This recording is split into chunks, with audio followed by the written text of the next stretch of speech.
Well, thank you so much for having me again. I'm excited to talk about this today. And we're going to talk about alternative methods of down payment assistance. Yes. Let's talk about some other kind of interesting and not so thought of down payment sources. Daniel, you kind of touched on it. Cash value life insurance. Anybody that has got a whole life policy or an IUL that's got some cash value to it, you can borrow against that cash. So you don't even have to, so many people I talk to think that they have to liquidate these sources of investments, and you don't necessarily. So it may be that you can borrow against it. Life cash value life insurance is a fantastic source of kind of alternative down payments. One that we're seeing right now more and more is cryptocurrency. We've got so many people that have gotten into cryptocurrency, and I've seen this evolution in a very, very short period of time where it was not an acceptable source to now it is. And it depends on how everything comes down to documentation. So cryptocurrency can be used if the ownership of that cryptocurrency can be documented. It's got to be documented for minimum of 60 days. That does have to be liquidated. And so it's how those funds get documented. The sale of other real estate, whether it is net proceeds from an existing home or perhaps a second home or other assets. Talked to somebody yesterday that we're going over this, where's your down payment coming from?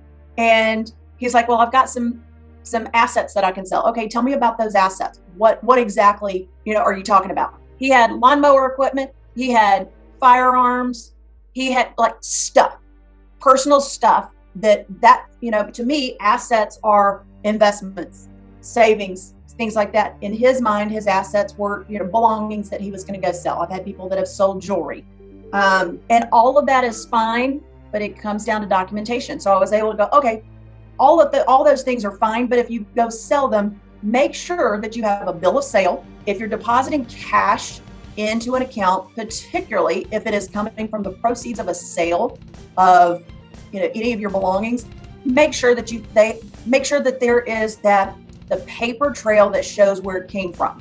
You got to show that you had ownership of that. We'll say the lawnmower equipment this guy was going to sell. He had, like here in North Carolina, we all have lots of property, and the zero turn lawnmowers are a big deal. Well, they're not cheap. And if you want to go sell it, that's fine. But you got to show that that you owned, you were the owner of that asset, and the sale was documented. So it makes sense with the cash that gets deposited into your account. One of the things that we're seeing on as far as kind of cash deposits, I'll call them a cash deposit, it's really not, Venmo, Cash App, and those types of financial kind of vehicles. Zelly is another one.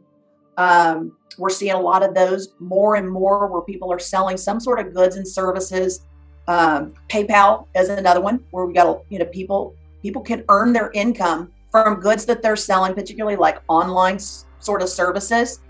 So again, those could ride the line of being assets or income.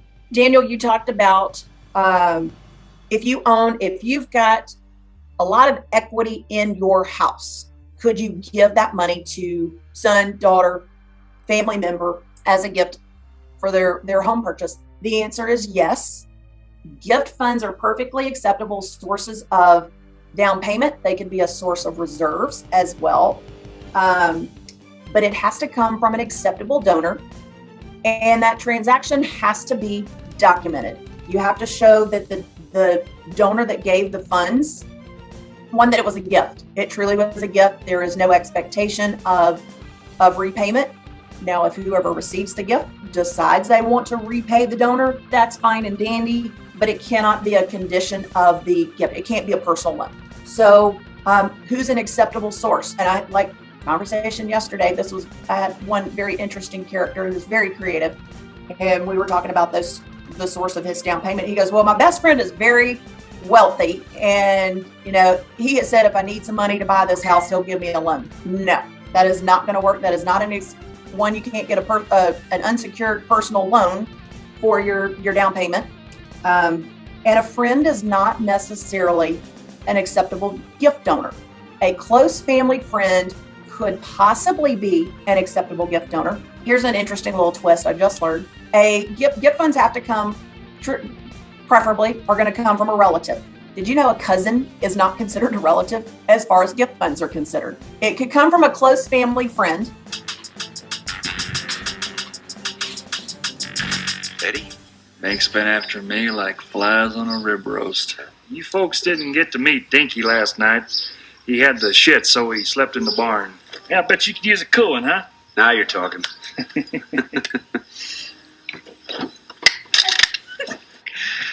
Eddie? Before we left, he drank a half a quart of Pennzoil. Boy, when he lifted his leg the next morning. Whoa. Dinner was full! But it has to be documented. One of my coworkers had to document a close family friend, and they had to provide or had to show that longtime connection, and they had to show like their third grade yearbook where the friend had signed the yearbook, and it's like you'll be my lifelong friend or something, really sappy like that. And that was how they made that connection.